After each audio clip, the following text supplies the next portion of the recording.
Hi friends, good morning. నేను మీ సంజీవన్ మాట్లాడుతున్నాను. So friends, ఈ వీడియో ఒక అవేర్‌నెస్ కోసం తీయడం జరుగుతుంది.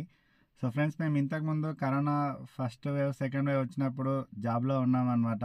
సో మేము వర్క్ చేస్తున్న ఫార్మా ఇండస్ట్రీలోనే కరోనా వ్యాక్సిన్ అనేది మ్యానుఫ్యాక్చరింగ్ చేస్తున్నారు. అంటే ఆర్&డి ఉంది, పవర్‌ఫుల్ ఆర్&డి. సో అవన్నీ చేస్తున్నారు. కానీ ఇప్పటివరకు కూడా కరోనాకి ఇంకా రైట్ సొల్యూషన్ అనేది లేదు.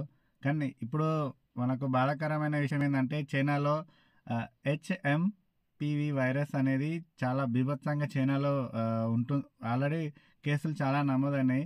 కానీ చైనా ఎప్పటికీ మనకు బయట పెట్టట్లేదు ఇప్పటికి కూడా. సో కరోనా టైంలో కూడా ఇట్లనే పరిస్థితి ఉండే అనమాట. ఇంకోటి ఈ రిపోర్ట్ ప్రకారం మన ఇండియాలో కూడా 2 కేసులు నమోదైనాయి ఈ రోజు వరకు కూడా. సో అది కూడా మన బెంగళూరులో. సో 2 కేసులు నమోదైనాయి అంటే వాళ్ళు టెస్ట్ చేస్తే తెలిసింది. అంటే టెస్ట్ చేయకుండా ఉంటే ఇంకెంతమందికి ఈ వైరస్ దొరికిందనేది కూడా తెలీదనమాట. సో ఫ్రెండ్స్, మన దగ్గర ఏకైక అవకాశం ఉంది. Prevention is better than cure. So ఆ టైంలో కూడా ఆల్ అప్లయన్స్ మేము కూడా చాలామందికి ఈ యొక్క సప్లిమెంట్ సజెషన్ చేయడం వల్ల సో కరోనా వచ్చిన వాళ్ళు కూడా ఒక 1 వీక్లో పాజిటివ్ నుంచి నెగిటివ్కి కరోనా నుంచి మంచిగా కావడం జరిగింది అనమాట. సో కరోనా పాజిటివ్ వస్తే నెగిటివ్ రావడానికి ఓన్లీ 1 వీక్లోనే.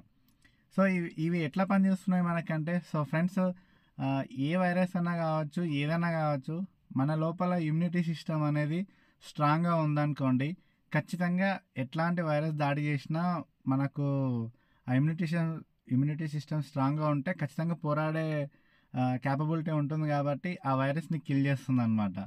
సో ఆ ఇమ్యూనిటీ సిస్టమ్ డెవలప్ కావాలంటే ఫ్రెండ్స్, ఇప్పుడు మనం తింటున్న ఆహారంలో 100%లో ఓన్లీ 16-20% మాత్రమే ప్రోటీన్స్, విటమిన్స్, మినరల్స్ ఉంటాయి. మిగతా 80% గ్యాప్ ఏదైతే ఉందో మనకు అందుకనే రోగాలు రావడం జరుగుతుంది ఇమ్యూనిటీ సిస్టమ్ దెబ్బతినడం వల్ల. సో ఫ్రెండ్స్, మనకు వెస్టేజ్లో సప్లిమెంట్స్ చాలా వండర్ఫుల్ ఉన్నాయి, పవర్ఫుల్గా వర్క్ చేస్తున్నాయి. ఇప్పుడు ప్రజెంట్ ఉన్న సిచ్యువేషన్లో మీ ఇమ్యూనిటీ సిస్టమ్ని పెంచుకోవాలి ఖచ్చితంగా. ఇమ్యూనిటీ సిస్టమ్ని పెంచుకోవాలంటే 100% మనకు ఇప్పుడు ఆల్రెడీ మీకు స్క్రీన్ పైన కనిపిస్తుంది కదా.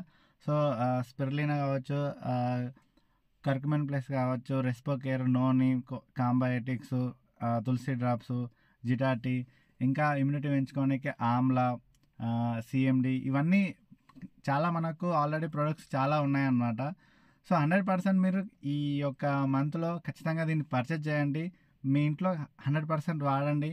మీకు తెలిసిన వాళ్ళకు కూడా ఖచ్చితంగా సజెషన్ చేయండి. ఇమ్యూనిటీ సిస్టమ్ ఖచ్చితంగా డెవలప్ చేసుకోవాలి. లాస్ట్ గవర్నమెంట్ కూడా చెప్పేది ఒకటి, మీ ఇమ్యూనిటీ సిస్టమ్ డెవలప్ చేసుకోవాలంటే మంచి ఆహారం తీసుకోవాలి. ఈ మంచి ఆహారం తీసుకోవాలంటే బయట మనకు అవైలబిలిటీ లేదు. బట్ మన అదృష్టం మన వెస్టేజ్లో ఉన్నది, మన సప్లిమెంట్ ఉన్నాయి కాబట్టి ఖచ్చితంగా దీని గురించి అవేర్నెస్ క్రియేట్ చేయండి. ప్రతి ఒక్కరికి పేరున మీరు కూడా వాడండి. సో మీరు కూడా వాడితే ఒకవేళ మనకు వచ్చినా కానీ దీని నుంచి మనం ఖచ్చితంగా బచాయించవచ్చు. ఇంకొకటి ఖచ్చితంగా హ్యాండ్ శానిటైజర్ ఇప్పుడు ఖచ్చితంగా మనకు అందరికీ అవసరమే. ఇంతకుముందు ఏవైతే జాగ్రత్తలు పాటించామో అన్నీ హ్యాండ్ వాష్ కావచ్చు, శానిటైజర్ కావచ్చు, ఖచ్చితంగా మన చేతులు ఏవైతే ఉన్నాయో 100% ఫేస్కి టచ్ కాకుండా జాగ్రత్త పడండి. సో ఫ్రెండ్స్, ఇది ఒక అవేర్నెస్ కోసం మాత్రమే నేను ఈ వీడియో చేయడం జరుగుతుంది. ఎందుకంటే మన ఇండియాలో కూడా 2 కేసులు నమోదైనాయి కాబట్టి. సో ఫ్రెండ్స్, ఖచ్చితంగా సప్లిమెంట్ గురించి మీరు అవగాహన పెంచుకోండి. మీ తోటి వాళ్ళకు కూడా సజెషన్ చేయండి. 100% దీనివల్ల అందరూ వైరస్ బారిన పడకుండా కాపాడవచ్చు. Thank you. మోర్ డీటెయిల్స్ కోసం నాకు కాల్ కూడా చేయొచ్చు. Thank you. Wish you health.